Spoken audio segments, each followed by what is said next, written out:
warahmatullahi wabarakatuh. Tentang materi hukum acara peradilan agama Indonesia. Sebelum kita masuk kepada hukum acara peradilan agama Indonesia, tentunya kita harus tahu terlebih dahulu apa itu katakan peradilan agama Indonesia dan dasar hukumnya. Pertama, kita masuk dulu mengenai pengertian dari peradilan agama. Di sini kata peradilan itu berasal dari kata adil dan diberi awalan per dan diberi akhiran an, sehingga bermakna digabung menjadi peradilan. Itu adalah kalau kita melirik kepada Kamus Bahasa Indonesia, bahwa peradilan itu adalah segala sesuatu mengenai perkara pengadilan. Tapi di sini perlu kita bedakan apa itu peradilan dan apa itu pengadilan. Peradilan itu adalah sebuah lembaga atau institusi, dan pengadilan adalah mahkamah atau tempat.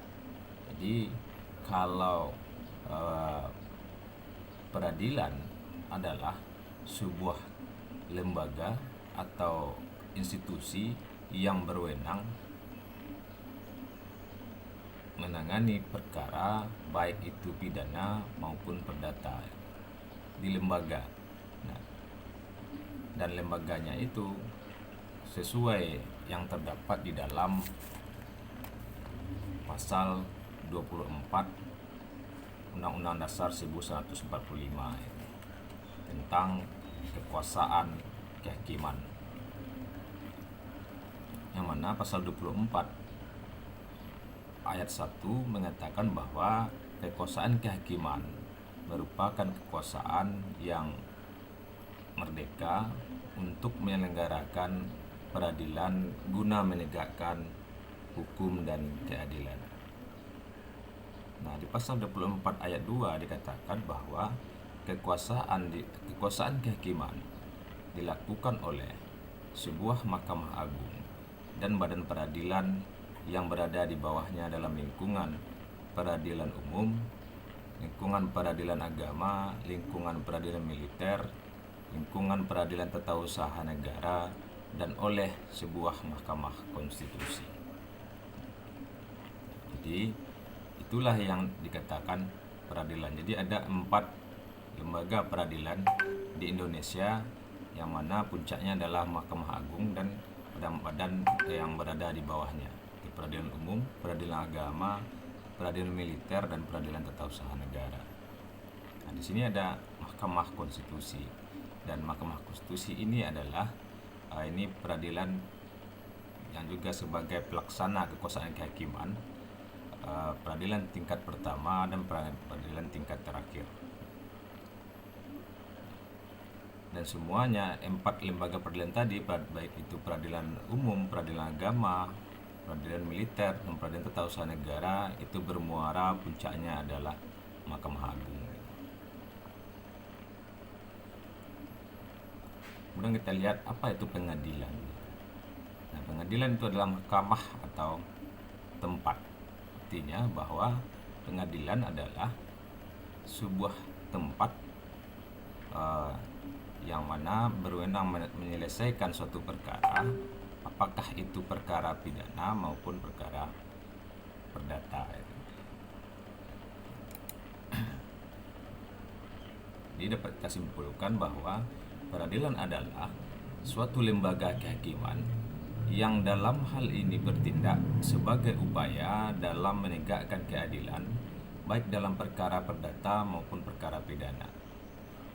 Dan pengadilan adalah suatu tempat dalam menyelesaikan atau memutuskan perkara, baik perkara perdata maupun perkara pidana, agar tercapainya keadilan yang bersifat mengikat.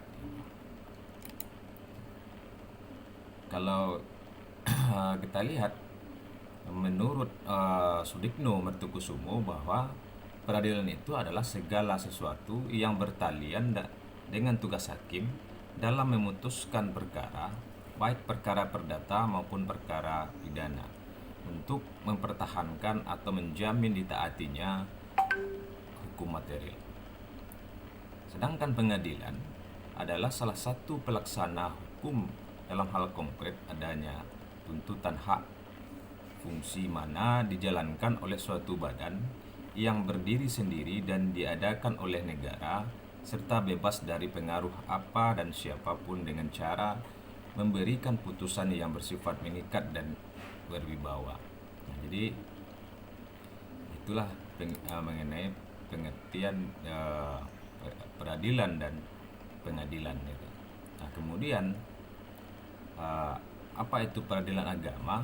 Nah, ini sesuai di dalam Undang-Undang Nomor 7 Tahun 89 dikatakan bahwa peradilan agama adalah peradilan bagi orang-orang yang beragama Islam. Nah, dalam pasal 2 berbunyi bahwa peradilan agama merupakan salah satu pelaksana kekuasaan kehakiman bagi rakyat pencari keadilan yang beragama Islam mengenai perkara perdata tertentu yang diatur dalam undang-undang ini. Jadi di sini bahwa peradilan agama di Indonesia itu adalah peradilan khusus bagi umat Islam. Jadi yang berperkara di sini adalah orang-orang yang beragama Islam. Kemudian ada dikatakan bahwa perkara tertentu. Nah, perkara perdata tertentu yang dimaksud di dalam Undang-Undang Nomor 7 Tahun 89 Pasal 49 adalah pengadilan agama bertugas dan berwenang memeriksa, memutus, dan menyelesaikan perkara-perkara di tingkat pertama antara orang-orang yang beragama Islam di bidang perkawinan, kewarisan, wasiat, dan hibah yang dilakukan berdasarkan hukum Islam. Kemudian wakaf dan sedekah. Nah, jadi perkara perdata tertentu ini adalah merupakan wewenang dari peradilan agama. Jadi di 4 lembaga peradilan itu masing-masingnya mempunyai kewenangan masing-masing. Jadi khusus bagi orang Islam yang berperkara yang ditentukan yang dimaksud di dalam Undang-Undang Nomor 789 tentang peradilan agama ini, nah itulah yang menjadi kewenangan dari peradilan agama. Selanjutnya kita lihat dasar hukum peradilan agama Indonesia. Nah, mengacu kepada Undang-Undang Nomor 789 tadi, bahwa dikatakan peradilan agama adalah peradilan bagi orang-orang yang beragama Islam. Nah, tentunya di sini dasar hukum peradilan agama itu mengacu kepada hukum Islam, yaitunya adalah Al-Quran.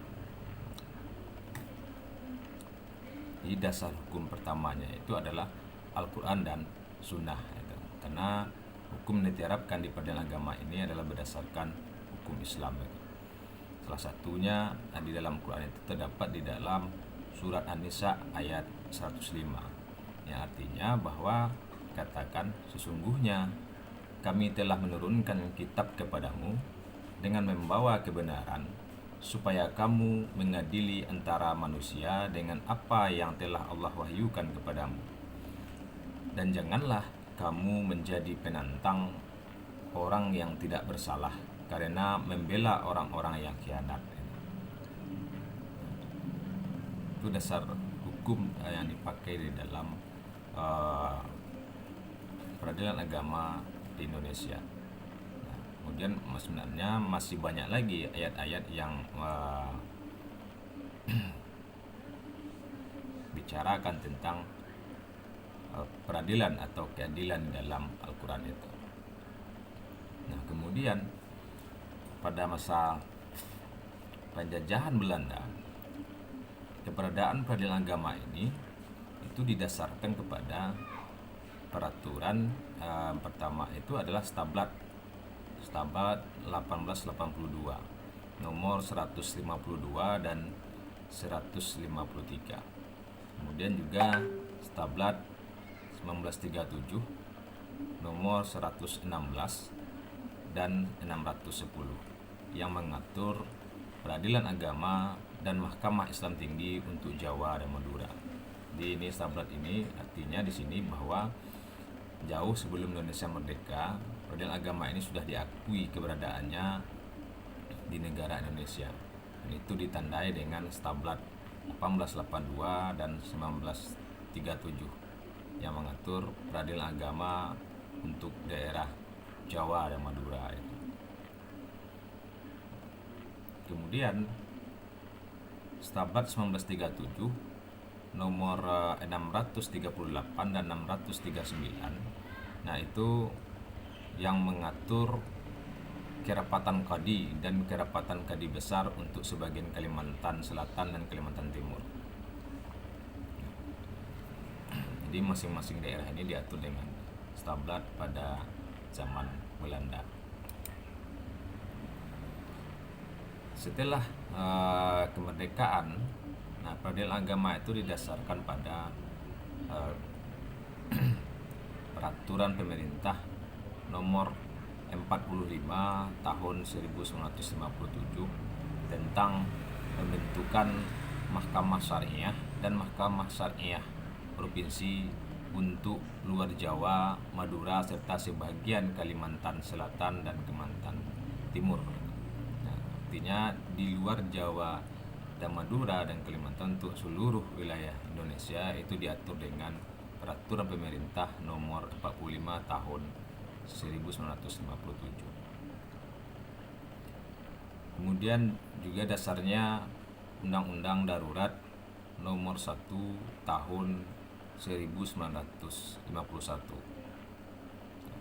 Dan ini yang kemudian dikukuhkan menjadi Undang-Undang nomor 1 tahun 61 tentang penyederhanaan peradilan sipil. Di dalamnya disebutkan bahwa peradilan agama yang merupakan bahagian tersendiri dari peradilan swapraja dan peradilan adat tidak turut terhapus dan untuk selanjutnya harus diatur oleh peraturan pemerintah. Artinya di sini bahwa peradilan agama yang sudah ada pada zaman Belanda dan itu tetap masih berlaku sebelum adanya undang-undang yang baru gitu. Jadi tidak ikut terhapus gitu. Jadi ada namanya pada waktu itu banyak peradilan Indonesia di negara Indonesia sebelum Indonesia merdeka, ada peradilan adat, ada peradilan swapraja, ada peradilan desa. Nah, itu kalau kita berbicara tentang sejarah peradilan Islam di Indonesia itu. Selanjutnya adalah Undang-Undang Nomor 19 Tahun 1964 yang kemudian diganti dengan Undang-Undang Nomor 14 Tahun 70 tentang ketentuan-ketentuan pokok kekuasaan kehakiman. Di sini dinyatakan bahwa peradilan agama merupakan peradilan negara yang sah. Kemudian Undang-Undang Nomor 14 Tahun 70 ini sampai sekarang sudah terjadi beberapa kali perubahan. Perubahan pertama yaitu Undang-Undang Nomor 35 Tahun 1999 pada reformasi. Kemudian juga telah dirubah perubahan yang kedua yaitu menjadi Undang-Undang Nomor 4 Tahun 2004 dan perubahan terakhir adalah Undang-Undang Nomor 48 Tahun 2009 tentang kekuasaan kehakiman. Jadi undang-undang tentang kekuasaan kehakiman sudah beberapa kali dirubah itu. awalnya adalah berdasarkan Undang-Undang Nomor 14 tahun 70 gitu. Selanjutnya juga dasar hukum dari peradilan agama itu adalah Undang-Undang Nomor 1 tahun 74 tentang perkawinan yang dilaksanakan dengan peraturan pemerintah Nomor 9 tahun 1975. Nah, ditentukan bahwa segala jenis perkara di bidang perkawinan bagi yang beragama Islam menjadi wewenang peradilan agama. Nah, inilah tadi bahwa bagi orang-orang yang beragama Islam, khususnya bidang perkawinan, itu menjadi wewenang peradilan agama. Nah, terus bagaimana dengan agama yang lain itu? Nah, kalau terjadi perkara perkawinan berlainan agama atau bahkan yang beragama selain Islam, nah itu tempatnya adalah di pengadilan umum atau pengadilan negeri, yaitu peradilan umum gitu. Nah, tempatnya adalah pengadilan negeri. Kemudian peraturan pemerintah nomor 28 tahun 1977 bahwa menyatakan bahwa perkara di bidang perwakafan tanah milik menjadi wewenang peradilan agama. Dan itu selanjutnya diatur dengan Undang-Undang Nomor 41 Tahun 2004 tentang perwakafan. Dan terakhir, dasar hukum dari peradilan agama Indonesia itu adalah Undang-Undang Nomor 7 Tahun 89 yang mengatur khusus tentang peradilan agama. Dan Undang-Undang Nomor 7 Tahun 89 ini juga sudah terjadi beberapa kali perubahan. Ada 2 kali perubahan. Perubahan pertama adalah Undang-Undang Nomor 7 Tahun 89 dirubah menjadi Undang-Undang Nomor 3 Tahun 2006, dan selanjutnya dirubah menjadi Undang-Undang Nomor 50 Tahun 2009. Jadi untuk memahami hukum acara peradilan agama ini, tentunya kita harus memahami terlebih dulu apa yang maksud dengan peradilan, apa itu pengadilan, kemudian apa itu peradilan agama, kemudian dasar hukumnya. Dan berbicara mengenai peradilan agama Indonesia, tentunya secara umum kita berbicara peradilan Islam yang sungguhnya itu. Nah, walaupun belum semua peradilan Islam itu diterapkan hukumnya sesuai dengan Al-Quran dan Sunnah.